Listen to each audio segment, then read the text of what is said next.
back to the Stina Show. Happy Thursday. Tonight's guest is Julian Fellerman.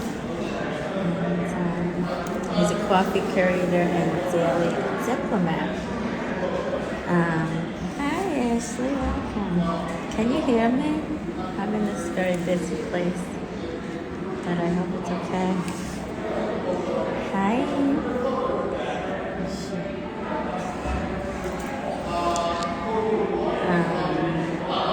Yay! So we're just waiting on Julian, I guess. But I usually say if you have questions, you ask in the box below. Or there's probably a question situation down here also. And how you doing?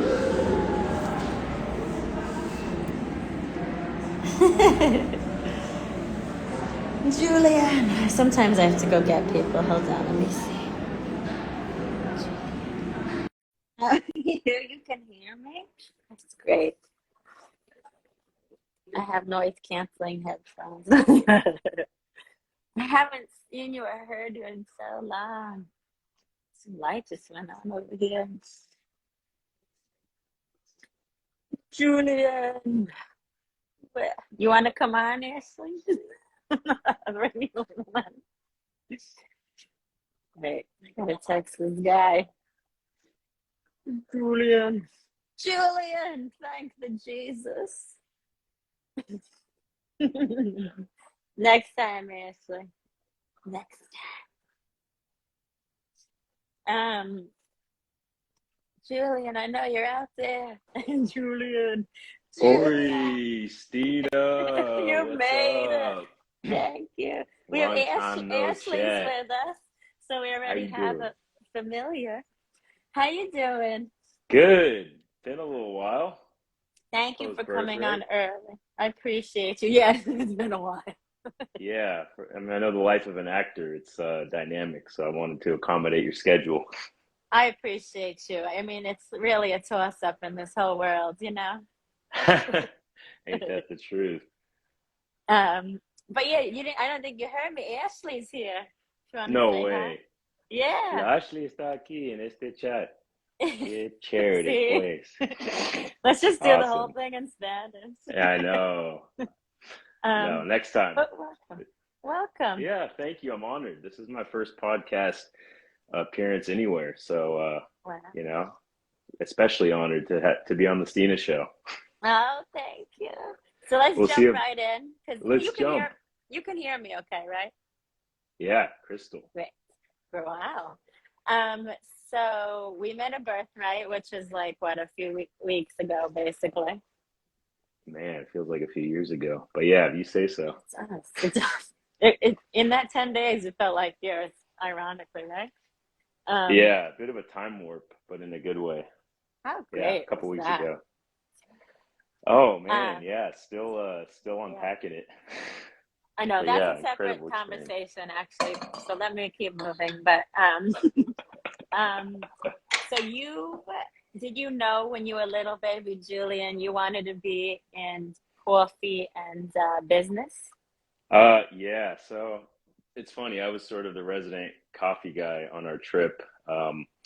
Whenever I found a captive audience, which was often because we were riding on the bus together, all 25 of us, I was bound to be talking about coffee in some capacity. So that's, I think, how I got onto this podcast, right? Yeah, honestly, so I spent most of my childhood in the Pacific Northwest in Washington State, close to Portland.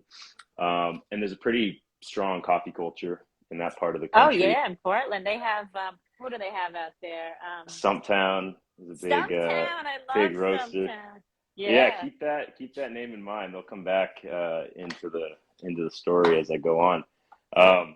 But yeah, my parents, so they met in Berkeley, which was also a big hub for craft coffee culture back in the day.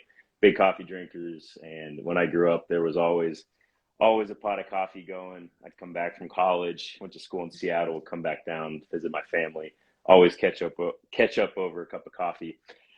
I think my coffee light bulb moment was a neighbor of ours used to do these humanitarian deployments in countries after there was a natural disaster.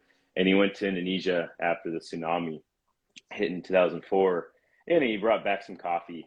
And it was just kind of like, an interesting gift, and it was actually pretty good coffee. And it stuck with me, and I liked it a lot. And and so in terms of how I kind of moved towards the coffee industry and getting into that, it was a bit of a detour because I studied international studies and specifically international development. And that maps pretty strongly to the coffee industry because most of the coffee in the world is grown in developing countries in basically this thing called the coffee belt, which is around the equator. Really? And countries that are, coffee's a big cash crop, and there are a lot of development programs based around coffee. So that was interesting. And then, it was also there was this moment in the late 2000s, early 2010s, kind of when I was in college, when the third wave coffee movement was becoming, starting to catch some momentum. So it was becoming very cool to be in coffee sourcing and understand the supply chain behind your coffee and farm to cup and all that. So all these things kind of coalesced. And I also was really interested in Latin America, as you saw when I started the call. And I wanted to spend time living in that part of the world. So all these things came together, and I ended up getting a fellowship with a microfinance NGO, which brought me to Nicaragua.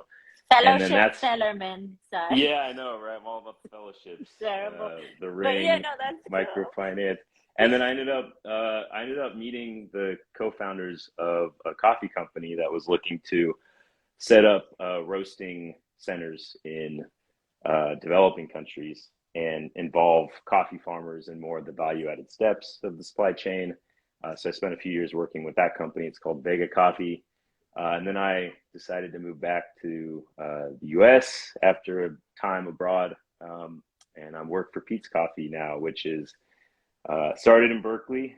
And so that's the Berkeley time with my parents. And technically, Stumptown is owned by Pete's now. So it's coming full circle. Oh, wow. So how much free coffee do you get? Oh, man. We get a half a pound a week. If we walk into one of our coffee shops, we can show our employee card, get half a pound, and then we get 3 espresso drinks a day, baby. Oh, I need that job, man. I know. If you lived out in the West Coast, I could hook you up, but I don't think we have a strong retail footprint over in New York. So sadly, No, I I can't. don't. We have competitors out here. Intelligentsia and Also owned by Pete's. Gregory's. Oh, fucking shit. Pete's is a pretty big company. Just kidding. I didn't know how big it was. I mean, Yeah, I know. I think low key became big over the past 10 years. But yeah, it's a pretty sizable entity. must be good, I guess. Oh, and Jess is here. She says cheers. Come to to the East Coast. Coast. Yes, yes. Pete's, you can find Pete's Coffee at Capital One branches. There's a partnership with Pete's, so we tend to run the coffee bars at those places. So you bank with Capital One and all, or just are stopping by one in the city, hit us up. This is a plug. Yeah, I know, right? This is all a marketing ploy that I put Stina up to promote the coffee. Yeah, right. That's all this will be. So what's Washington? You went to school, right? Yeah. So I went to the University of Washington, which is in Seattle. So not Washington, D.C., as many people might think. And I grew up in Vancouver, Washington. Most people think it's Vancouver, BC, so perpetual identity crisis there. But yeah, I went to school in Washington, Seattle, which, obviously Seattle has a reputation for being a really bleak, rainy place, which is mostly true, but it also means it's a beautiful place to be in terms of natural beauty. So yeah, great place to sit around drinking coffee.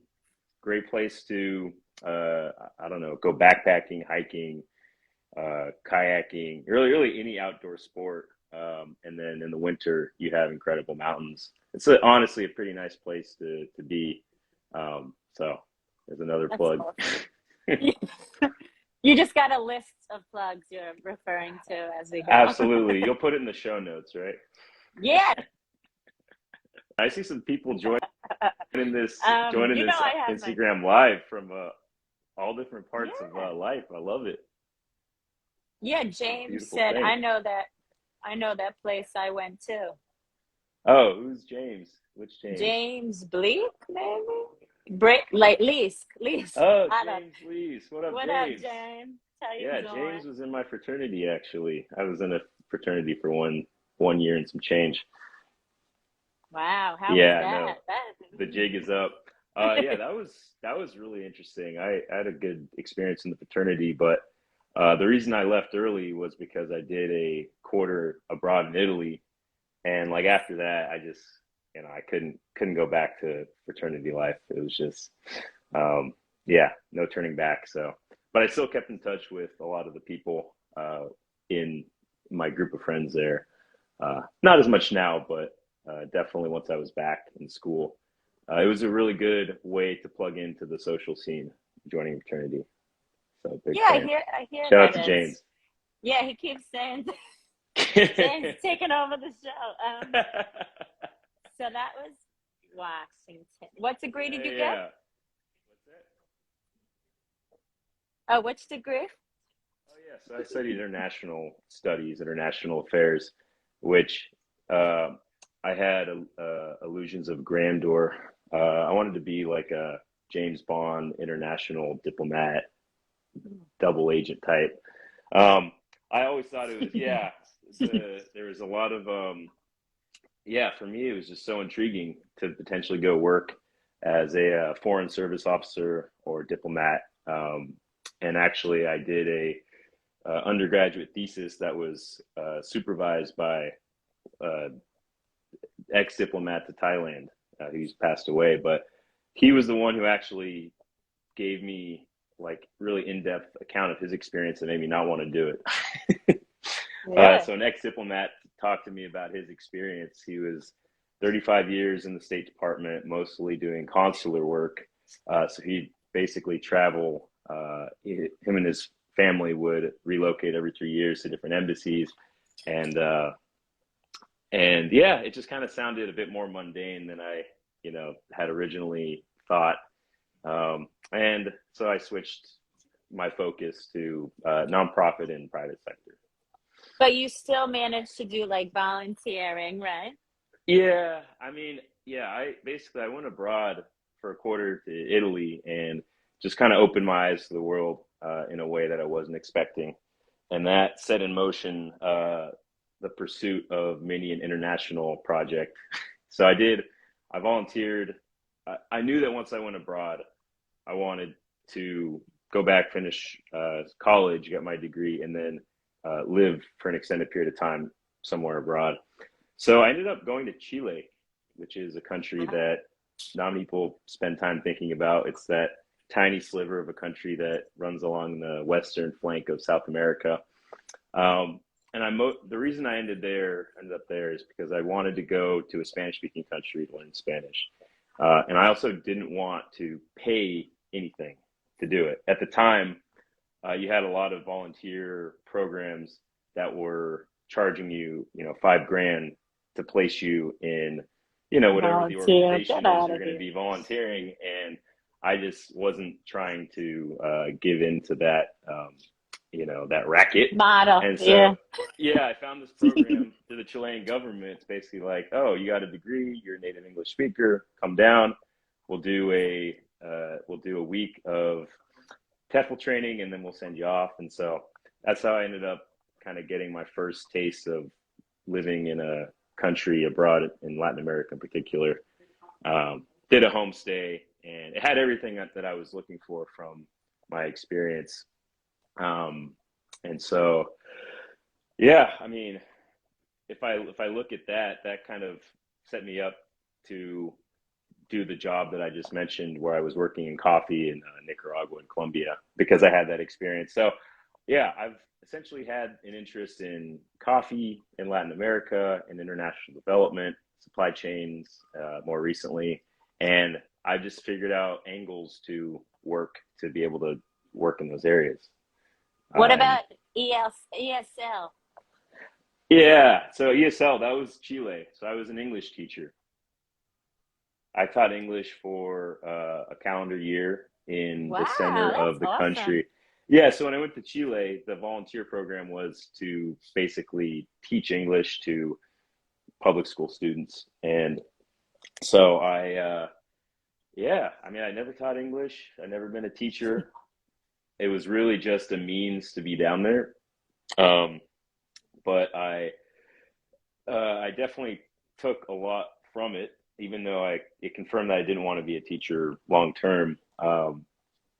It gave me tremendous respect for teachers, the job they do. It's really Really, hard to, really.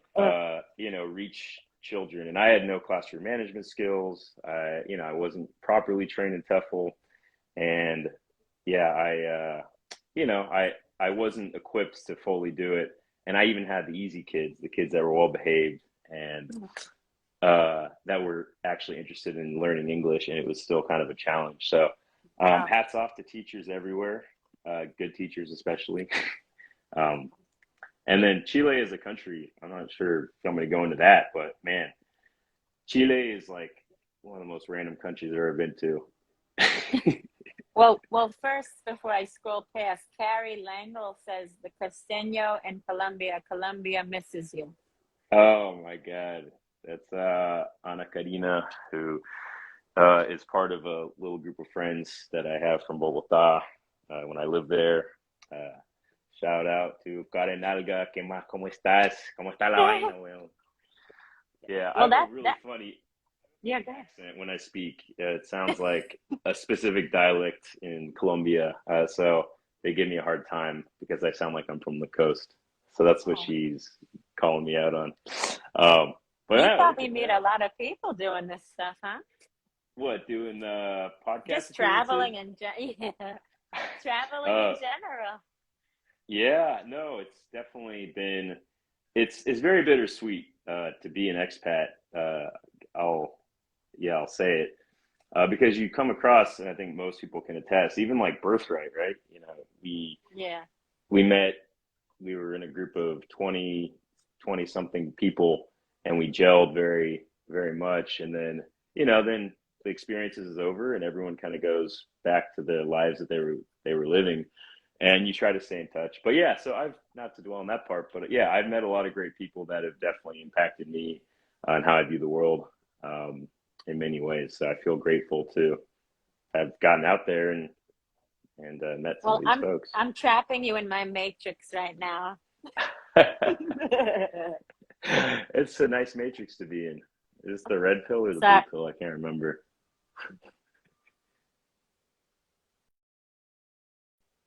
I went off. The blue. That's the color always. Blue pill. Okay. Wait, is blue pill the simulated I think reality? Can't remember. Yes. Red is like freedom, I think. I'm not sure, but blue you stay asleep, I think. Okay. Well, no, I'm way, just kidding. Then red. Whether it's the brutal. Okay, we'll go with that. Damn it. Yeah, I believe it's an honor to be on this podcast. Oh, please, Julian. I'm nobody or nothing. Wait, give it. What's the Department of Commerce? Oh man, Department of Commerce. This is my first internship that I did during college. That my first non-restaurant job, non-manual labor job. Right? First thing that I did in college related to my degree, where I wore business casual clothing to an office in downtown Seattle.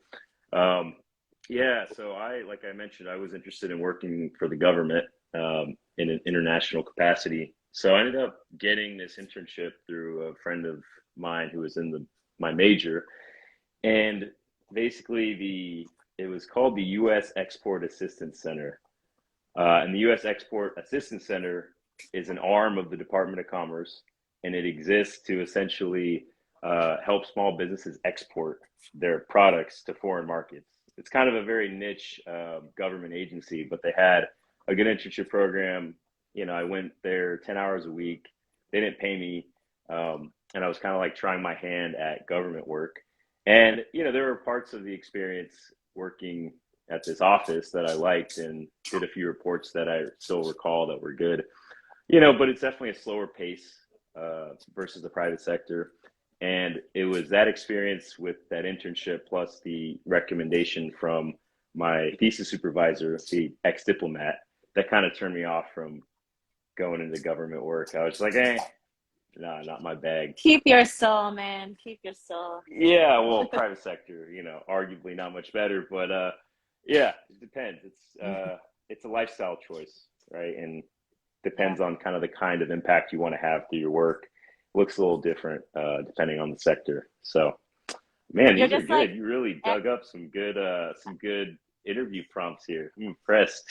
Thank you. I think you're my 91st episode or something. Or 90. Wow. I don't know. I don't do props math, to you for the you. commitment to podcasting and for just getting people on and it's very organized. I gotta say, I mean, it's been an impressive experience. James says he gotta go. All right, James, hear from you, bro. It's been a while. I agree. We should catch up. I saw that comment come across the live chat feed. Yeah, hit me up and we can get on a call or something. So let's talk my favorite drug in the world, coffee. Oh man, coffee. Where to start? Talk to me. Oh my gosh. I mean, yeah, I love the stuff. It's you know, for me, I think there's a lot of it's a very interesting ritual drinking coffee. I think it is something that there's a certain, you know, there's a certain mood when you're drinking coffee with people, when you prepare the coffee yourself. It's interesting to look at coffee cultures across countries and that there are very universal kind of steps taken to prepare coffee for people. It's a sign of hospitality, a sign of connection. So without getting all wooey, no, I mean, please, that's kind of, I'm woo. all about that. It's just, I think in the Northwest, especially places where it's raining a lot, there's a strong culture of doing things indoors, drinking hot beverages. So the ritual is kind of born out of that. And yeah, I mean, I think once I started trying higher quality coffee, I began to notice that there was a whole range of flavors that you could tap into in a coffee, that it wasn't just like a binary input, right? Oh, this is coffee or this is not coffee, right? You could actually go much further. And, you know, I was able to kind of get exposure to the whole process of, you know, what goes into sourcing coffee for your coffee roasting business, and doing a lot of sample cupping is the term used in the industry to do a sensory evaluation of coffee. So that was really interesting. And yeah, I mean, let's see. Wait, can I ask? Wait, that's a great question though. But my question is, like, when I am a coffee drinker, like my veins are filled, right? If I'm going to the store, how do I tell the difference, or a coffee shop, how do I tell the difference between, like, is there a thing, obviously, between processed and like pure, like, so you, like how they're made, you know what I mean? Okay, how to distinguish between higher and lower quality coffees at the supermarket. Yeah, I mean, one word I would use to describe the state of the coffee segment is saturated. There are a million coffee brands out there, both, kind of roasters that have their own unique brand and label, and then there are also supermarkets that have their own private label products on the shelf. There's a lot of competition for, coffee drinkers, and it's kind of a goal. It's similar to, craft beer and other kind of beverages that have become premium over time. There's like a commodification of quality where really like Dunkin' is not a great. Yeah, I mean, and Dunkin' will be priced to reflect that, right? It's kind of a step down from the true. intelligentsias or the Stumptowns or even the Pete's of the world.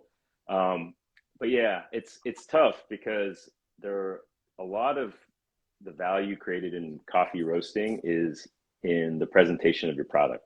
Like, how nice does the bag look? What's the material? What sort of language you're using on the bag to describe how the coffee was produced? What sort of words is the consumer going to respond to in terms of sustainability? The fact that coffee is an exotic fruit. So a lot of this is kind of distracting. I think there are definitely some roasters that are kind of like a step above the rest. And then there are a lot of just average products that are being priced similarly. So I know you asked for like a specific actionable, way to go to the supermarket. That's tough. Oh no, I just more mean the I don't want to taste processed foods. You know what I mean? Yeah, of course. And I mean, there's also a conversation around organic coffee and whether it's better than conventional coffee from a like food safety standpoint, right? Which I'll just say right now that organic coffee isn't safer for you versus coffee that's been treated with chemical fertilizers or anything like that. That's another thought, exactly, right? Yeah, just to make sure people understand, because coffee is subjected to a roasting. So coffee is a fruit, for anybody that doesn't know. It's a fruit that goes on a tree. I have fruit every day. Yeah, it's a fruit that grows on a tree. It's actually the seed of a cherry. And no wonder I love cherries so much. Oh yeah, and it's got this whole like sweet mucilage layer that covers the seeds in the little cherry pod, and there's a very elaborate process that takes place to get those seeds into a roasted format where you can actually eat it. And another thing about the coffee supply chain, to the extent people on here are interested in hearing more about it, I could go on for days, is that it's a very wait, hold on 1 second, Julie. I'm gonna skip it. Thank you, Pamela. You're the best. Thank you. Sorry. Oh man, woman of many hats. Yes. That's called ADD, Jill. Ciao, Karina. Hasta luego, Karina. That means butt face and. Wait, what? Yeah, it's an inside joke. I just want to let you know in case there was a profanity concern. Do you not hear me half the effing time? I almost just. Wait. So go back. I'm sorry. Oh no, I was the chain of supply, right? You were at. Yeah. It touches many hands. It's a product that goes through a really long chain of custody from the farmer growing it all the way to the final delivery of the product to wherever it's being sold. Upwards to 30 to 40 steps or transactions can take place. Yeah, it's like the way I describe it is that every cup of coffee is like a little miracle. Really, it is. Wow. I mean, it's a little I'm different use from that. That's awesome. growing bananas, right? I mean, well, that's another story. We'll avoid that tangent, but no banana speeches. It's a very finicky crop, and all right. It's very tough to grow. At least the species of coffee that is used in like the higher quality blends, and you basically need this perfect balance of cool weather and sunny, warm but not too warm temperatures. You need the rains to hit at the right time, and then you need them to stop at the right time to make sure that the flowering takes place over the proper sequence, and that there's not any sort of excessive development of the seed. So there are all these considerations on a climate level. You need to have the right terroir. So yeah, I mean, just even at the farm level of the supply chain, so many things go into just having a good harvest, right? And then from there, moving it, down from the mountain into a place where it can be processed and get onto a main road to a port, and then all the logistics. I mean, it's like a whole thing, and it's always been fascinating how all that comes together, and who makes money off each transaction. I mean, that's a big part of the whole fair trade, ethical supply chain conversation around coffee. So this will make me appreciate coffee so much more. Yeah, that's it. That's a big part of the movement. The craft coffee movement is education, right? Essentially educating the consumer about the potential of coffee, like how good it can taste, the range of flavors and ways you can prepare it, how to prepare it well so that it tastes good. There are a lot of do's and don'ts around brewing methods and how to prepare coffee, and then also just the role of coffee as a cash crop for a lot of countries, and the role within those countries of farmers versus big exporters and all these things. So I feel like you need your whiteboard in the back. I'll be for the next episode. Draw the countries. Yeah, well, you give me another chance, and be careful what you wish for. Don't tempt me. I'll come back with my materials. Well, maybe. I fucking love coffee. Wait, how do you like your coffee? What's your favorite, you said? Yeah, well, I'm a big proponent of, like, on our birthright trip, right? Keep it simple, stupid. Was like kind of our mantra for the trip. So I like pour overs, which are pretty simple. You don't need a ton of gear to do a pour over well. Right? There's kind of this notion of needing to shell out a bunch of money on super expensive coffee gear to make a good coffee. And in some cases, like for espresso, that's true. But there's a kind of minimum of items that you need that will probably cost you, around $100, $150 all in, and will last you a long time. And you can use, just a good burr grinder, a scale to dose out the coffee, even just a Chemex or a pour over cone. Are we talking about weed here? Well, hey, with high quality agricultural goods, you need to dose it out correctly, whether it's weed, whether it's coffee. Come on. Hey. That's true. There are parallels. Yeah, so pour over. And again, pour over is just grinding up the coffee to, a certain texture, certain particle size, putting it in a paper filter inside of a cone. And then you just pour hot water over it for a couple minutes. Easy That's quality stuff, right? They've been doing that since the cavemen. Maybe not that long, but yeah, pretty tried and true. So that, and then actually, if I go to a coffee shop, I think the best, for me, short of drinking straight up espresso, the best expression of a coffee's character for me is getting a macchiato. 2-shot macchiato, sometimes with oat milk or just regular, but essentially taking the 2 shots of espresso and adding just a little bit of foam milk, so kind of taking the edge off taking a straight up espresso shot, but you have a lot of the flavor shine through.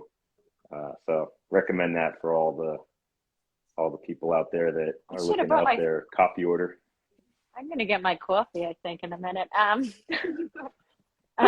Maybe I'll send you a bag, Stina. Be careful what you wish for. Send you a bag of tea. Please, what a treat. It's the least I can do. I can do. I'll just come visit you wherever you are, and then we'll just go coffee hopping. I lived in LA, but I never went up, and I know I need to. Please. That's right. That was your when you're aspiring, when you were trying to break it. Make it big in LA. In LA. Listen, I'm on a film set right now. I know you are, but you're in New York. Wait, don't distract. Let me come New back. York circuit. Okay, so where's your favorite coffee from? Man, What country, I gotta say, I feel obliged to say Colombia. It's probably Colombia and Ethiopia, and that's not. Ethiopia. I don't think that's not a unique thing for someone who works in coffee to say. Ethiopia is considered the genetic birthplace for the coffee shrub. Really? No way. Cincelejo, ¿qué más? What up? Hola. Hey.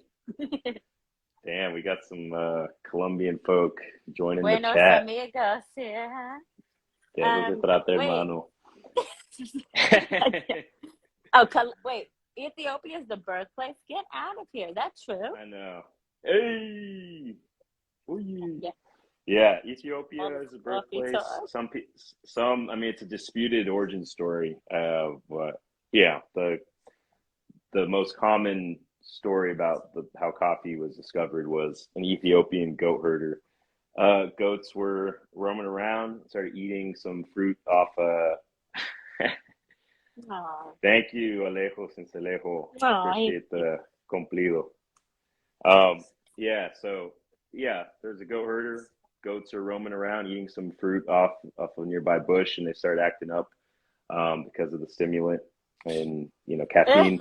And then and that's how he discovered it. And so that. I don't know if that's actually the truth, but it's a nice bit of folklore.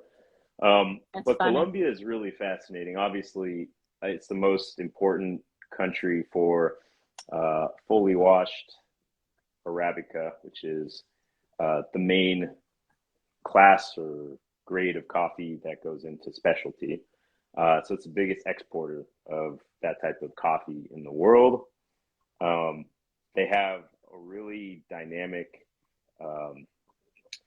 just the how coffee is grown throughout the country. They have essentially, because of all the different microclimates within the country, they have coffee being harvested year round, which is, I think, one of the few countries that has that benefit. So most coffee growing countries have a harvest season that falls in a very specific set of months where the coffee plant it flowers and then it bears fruit and the fruit is picked, and then it essentially you need to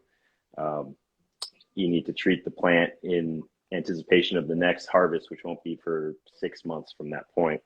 So in Colombia, within that country, you can get coffee freshly harvested and really all year round. So, and the coffee is incredible. I worked a bit of time in Nicaragua, and the coffees that there are really good coffees coming out of Nicaragua, but the majority fall within a certain flavor profile that is typical of Central American coffees. Where in Colombia, I feel like it was much more breadth of coffees that you could find in terms of flavor, like coffees that would have a lot of attributes that would make them seem like they're from either East Africa or maybe some parts of like Indonesia, where there's more earthy components. So really broad range of flavors, grows year round.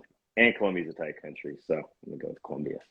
And also, I know we're gonna need another episode because I want so much more information and I don't have time to ask it all. But let's jump around a little just so I can make sure we get some of the woo going. But let's do it. I like to ask my guests to bring a deep quote and/or enlightenment experience to share if you have one. Sure. Yeah. So a quote I always come back to is from the poet W.B. Yeats, and it's think like a wise man, but communicate in the language of the people. And so for me, what that means is essentially always stay connected to people. Never try to elevate yourself. Always find common ground, find the through line with whatever you're doing. So one thing I liked, just in terms of like professionally, the companies that I've worked at, especially in the coffee industry, there was always some element of bringing people in on, the supply chain, or bringing people in whatever it was. In the case of Pete's, I really like the type of culture that exists in our coffee shops. It's very approachable. It's a very approachable brand. And, sometimes you go into a fancy coffee shop and you're not an experienced coffee drinker, or you're not from the typical socioeconomic kind of background of a person that hangs out in a fancy coffee shop, and it can feel a bit inaccessible or intimidating. I feel like Pete's does a good job of making anyone feel very comfortable coming in and asking questions about coffee. Take your shoes off, Yeah, effectively, without actually, you feel like you're so there's a comfort level where you could do that and it wouldn't be too weird. Anyway. Wait, so back to that quote. So how did you discover that quote? I don't know. This is floating around somewhere in the early 2010s. Forgot how I came upon it, but I've also been interested in languages. So I think as someone who's spent a lot of time learning, two or three. Technically, I speak Italian as well as Spanish, although I speak Italian very well. But I've spent time studying other languages, and I always felt that I was able to connect to those places on a deeper level because of you're able to tap into a cultural logic that you can't tap into through, an interpreter or having that person speak in your language. So, yeah, that part that was always fascinating. But I think it does apply more broadly to just kind of meeting people where they're at. And like for me, all I hear it with that quote is connection, right? It's that's how I think about it. And I think the quote is open-ended enough where kind of like a lot of song lyrics, you can impart your own meaning onto it, right? So yeah, well, interpretation's infinite, exactly. Yeah, if it's a good quote. Right. Yeah, it's true. So, I mean, another one, it's actually a song lyric. It's in Spanish from a band called Calle 13, which is like an early reggaeton hip hop group from Puerto Rico. Anyways, the quote translates to, "Don't give me any more books. I don't read them. What I've learned is because I've seen it." So that, I don't know, I like that. As someone who does like reading a lot, but is also benefited from putting myself out in the world. What are you trying to tell me? Yeah, no, books are good.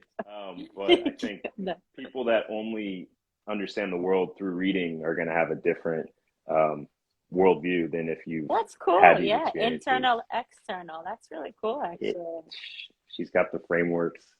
Wait, Stina with the frameworks. Say it in Spanish, though. Oh, in Spanish? Okay. Yeah. No me regalen más libros porque no los leo. Lo que he aprendido es porque lo veo.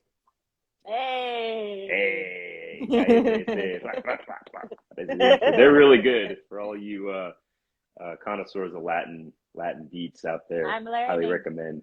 Thank you for sharing that. Oh, you're welcome. Just beautiful. For you, Stina. Oh, shoot. But I think that you're on a great track with coffee, because I do believe that I've met like best friends in the coffee shop, and it truly brings people together, and we also get high together, right? It lifts our spirits, and it does a lot. Absolutely. It's done a lot for me. I think that was a huge blow culturally during the pandemic, when coffee shops and those third, it's the Starbucks terminology is they call it the third place, right? Between home and work. When those third place type institutions were cut off, there's something missing. I mean, there's a reason that a lot of the great intellectual movements have essentially been born out of the coffee house. So I think that continues to be relevant into 2022. So we have a few minutes. What are some of your goals with the whole business ventures? Oh man, I mean, it's interesting. I'd be lying if I said I haven't been thinking about it. I mean, where I'm at now is essentially the result of, several years of kind of executing against this vague idea of wanting to work in coffee, right? Like doing a career shift. From when I started working out of college, I worked in consulting, and I just spent many years networking with people in the industry, trying to get coffee chats, informational interviews, angling to like get a job in coffee, and was able to do that. And then that set me up for the next one, and here I am, kind of thinking about what the next step in the journey is. And I don't really know. I'm trying to enjoy where I'm at and not necessarily be always looking on to the next one. I'm enjoying the work I'm doing at my current company. It's been awesome. bit nightmarish with inflation, but that's pretty. Most people know at this point that That's for everyone's everyone, being right? affected by it. Yeah. Yeah, it's not new. No. But yeah, so to keep learning kind of the ins and outs of the industry at my company, kind of at a different scale. So for now, that's the goal, and maybe go back to Israel someday. Fuck yeah. Sorry. Oh man. We're going. I'm planning it already. I'm like making calls. I'm not even, I think Are I'm you, still there. are you still in touch with Shabbat? I haven't talked to him in like a 2 weeks maybe, but I asked him to send me garden pictures. He hasn't yet. Did you share the interview that you did with him? Yeah, it's on here. It's on all the links. You'll find yours. Did he let like me get it? my coffee before I hang up with you. Oh, no way. So cheers. Yeah, that's appropriate. Oh man, I Just don't so have coffee, but I'm gonna bring a bag of one of the I think I have free to have a employee. mask on. Let me pretend to have a mask right now. Oh man, really? Oh, I did hear that New York almost, reinstated. Right? Yeah, the indoor. Yeah, we're almost mask. in. Yeah, I got you a salad. You're so cute. Thank you. I'll be back. You're the best. Look how cute she is. Okay, I had to get it. I'll just go into this corner now. What is that? An iced latte? Oh yeah, cold brew. Oh, okay, good. Big fan of cold brew. Not latte, but it's stronger, right? So. Yeah. Cold brew's good. Where's your coffee? You didn't bring one? Oh, here we go. Oh, okay. This is the peat single origin Sumatra. The tasting notes are earthy, herbal, caramel, full body. I know I led with the anecdote about my neighbor bringing a Sumatra coffee back, or Indonesian coffee back, and that's how I got my coffee thing going. For a while, I didn't like Sumatra coffees because they have a very kind of a polarizing flavor, very earthy. Yeah, almost like woody. And it's kind of it's one of those things that you gotta power through it, but once you do, it's a lovely coffee. So been drinking this Sumatra. Cheers, Julian. Cheers, salud. You're the best. I owe you a sit down, like pure attention interview next time. I'm sorry it was loud and annoying. You're the great. Best. I enjoyed it. Thanks so much for the opportunity to be on your podcast. And I owe you. Can you come on in a few months? Is that okay? Can I ask? Whatever you request, I shall bring your materials, all right? Oh, I got plenty of materials. Talk forever. Thank you, Julian. I think they're coming to get me. Okay, Stina. Thanks again for having me. It was nice to chat. Yeah. Right now? Okay, sure, no problem. Yeah. Sorry, see? Isn't that good timing? Look at you. Oh, yeah. I love you, Julian. You're the best. Take care. You too, Stina. I'll see you soon. Thank you for coming on. Yeah, thank you. Good luck over there, too. Talk soon. Thank you. Bye. Good night. Bye.